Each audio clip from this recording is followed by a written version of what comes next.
இந்த ரெசிபியெல்லாம் பார்க்கணுன்னா வீடியோவை ஸ்கிப் பண்ணாமல் கடைசி வரைக்கும் பாருங்கள்.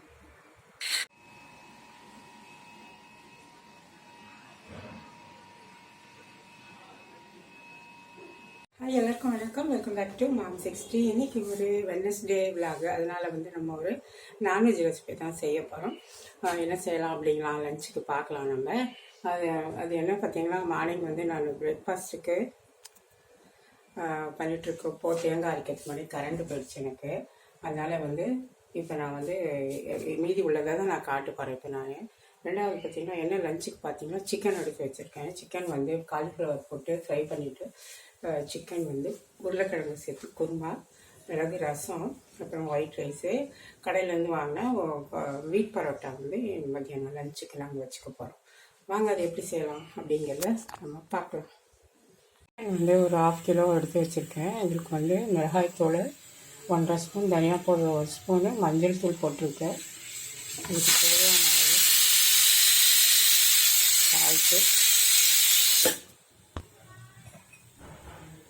கரம் மசாலா பவுடர் ஒரு 1/2 டீஸ்பூன்.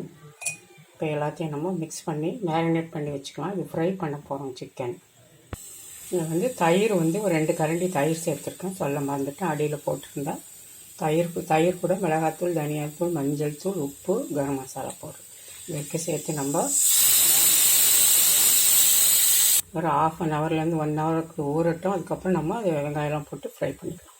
பாருங்கள், சிக்கன் நான் வெங்காயம் போட்டு பட்டை, லவங்கம், சோம்பு போட்டு தாளித்து போட்டு சிக்கன் மசாலா போட்டு கொஞ்சமாக உப்பு சேர்த்து மஞ்சள் போட்டு வேக வச்சு இறக்குனேன். தேங்காய் ஊற்றான்னு பார்க்கும்போது கரண்ட்டு போயிடுச்சு எனக்கு. அதனால் இப்போ தான் கரண்ட்டு வந்தது எங்களுக்கு. அதனால் தேங்காய் ஒரு 1/4 முடியும், ஒரு தக்காளி, ஒரு 4-5 முந்திரி பருப்பு வச்சு அரைச்சிருக்கேன். அதில் நம்ம சேர்த்துக்கலாம். அதுக்குள்ளேயே ஒருத்தர் டிஃபனுக்கு நாங்கள் வச்சு சாப்பிட்டுட்டோம். கொஞ்சம் இப்போ தான் ஜஸ்ட்டு கரண்ட்டு இப்போ தான் வந்தது. Okay, no problem. இது போட்டு ஒரு கொதி விட்டு நம்ம இறக்கிக்கலாம். சிக்கன் குருமா நல்லாமே கொதித்து எண்ணெய் பிரிஞ்சு வந்துடுச்சு. இப்போ நம்ம அதில் கொத்தமல்லியும் கொஞ்சமாக புதினா சேர்த்துக்கிட்டு ஸ்டவ் ஆஃப் பண்ணிக்கிறேன். கூடவே ஒரே ஒரு பச்சை மிளகாய். இப்போ நம்மளோட சிக்கன் குருமா ரெடி ஆகிடுச்சு பாருங்கள், சூப்பராக. அதில் ஒரு சின்ன உருளைக்கிழங்கு ஒன்று சேர்த்து குழம்பு பண்ணிடுறேன். ரசம் நம்ம தாளிச்சிக்கலாம். இப்போ பாத்திரம் வச்சுருக்கேன். அதில் கொஞ்சமாக எண்ணெய் விட்டுக்கிட்டு ஒரு காஞ்ச மிளகாய் கிள்ளி போட்டுக்கலாம். கொஞ்சமாக சீரகம், கடுகு, பெருங்காயம். இதில் நம்ம மிளகு, சீரகம், பூண்டு, தனியா தட்டி வச்சுருக்கேன், அதையே சேர்த்துடலாம். இதிலே பருப்பு தண்ணி கொஞ்சம் பருப்பு எடுத்து வச்சிடலாம், அதையே சேர்த்துடலாம். நான் மிளகு சீரகம் சேர்த்துட்டேன். கூட பருப்பு வேக வச்சது தெரிஞ்சு, அதனால் அதை சேர்த்துட்டேன். வேஸ்ட்டு பண்ண வேண்டாங்க. தண்ணி ஊற்றிட்டு புளி கரைச்சி சேர்த்துக்கலாம். இதிலே புளி கரைச்சி சேர்த்துக்கலாம்.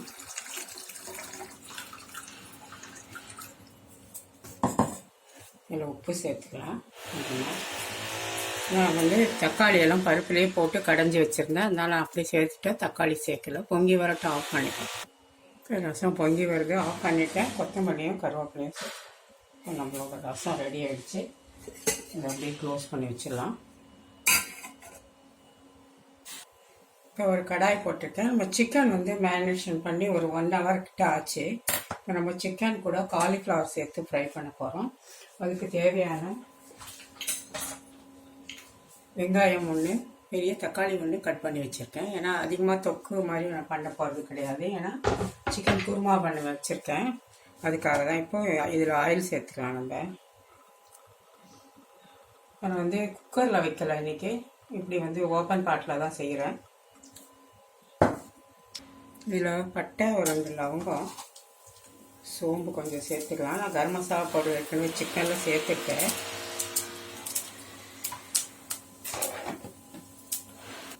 இதில் நம்ம கட் பண்ணி வச்சுருக்க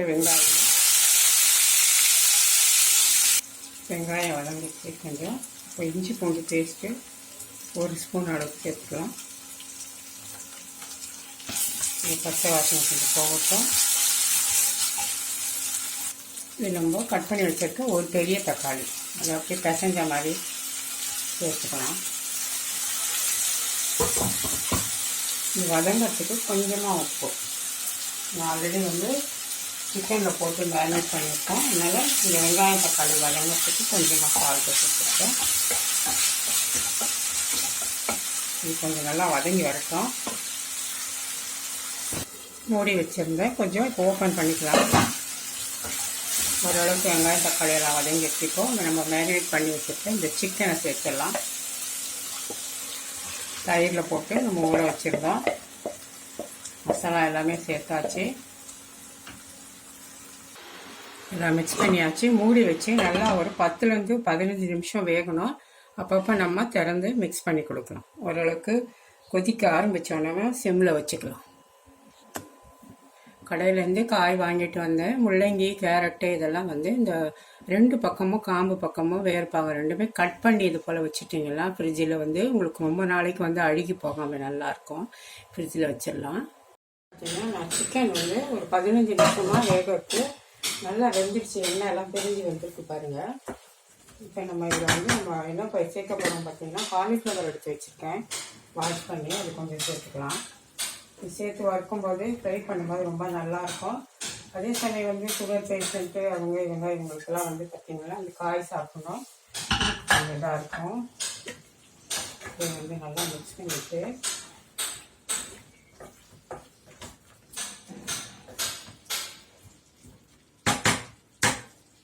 இது மூடி வச்சு கொஞ்சமாக தண்ணி தெளிச்சுக்கலாம். இதில் ஒரு 5 நிமிஷம் அது வேகட்டும்.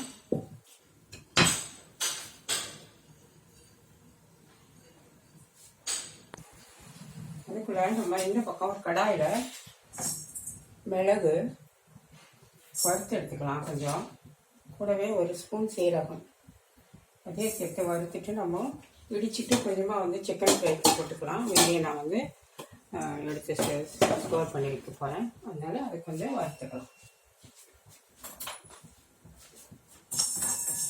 நல்லா வறுபடட்டும்.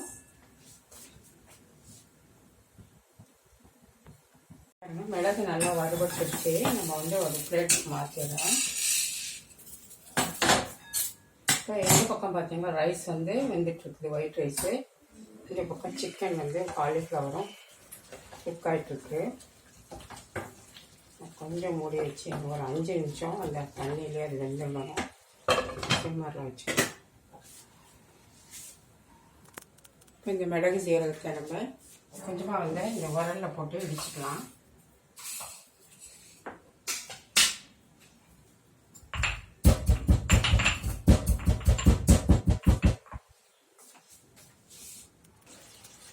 பாருங்கள், நான் வந்து இடிச்சிட்டேன். மிளகும் கொஞ்சமாக சீரகம் அது கொஞ்சமாக இந்த ஃப்ரைக்கு சேர்த்துக்கலாம். என்ன இருந்தாலும் நம்ம கையில் இடித்து உரலில் தட்டி போடும்போது அதோட ஃப்ளேவரும் டேஸ்ட்டுமே ரொம்பவே நல்லாயிருக்கும். இல்லை ஒரு 1/2 ஸ்பூன் அளவுக்கு சேர்த்துக்கிட்டேன். ஏன்னா காலிஃப்ளவர் சேர்த்து நம்ம மிளகாத்தூள் சேர்க்கலாதனால அதுக்கு பதில் இந்த மிளகுத்தூளை நல்லா 1 ஸ்பூன் கூட இருக்கிற அளவுக்கு காரசாரமாக அது நல்லாயிருக்கும்.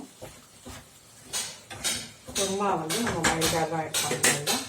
இன்னும் கொஞ்சம் நேரம் மூடி வைக்கலாம். ஒரு 5 நிமிஷம் சிம்மரில். இப்போ ரைஸ் வேகத்தை வடிச்சிக்கலாம். நம்ம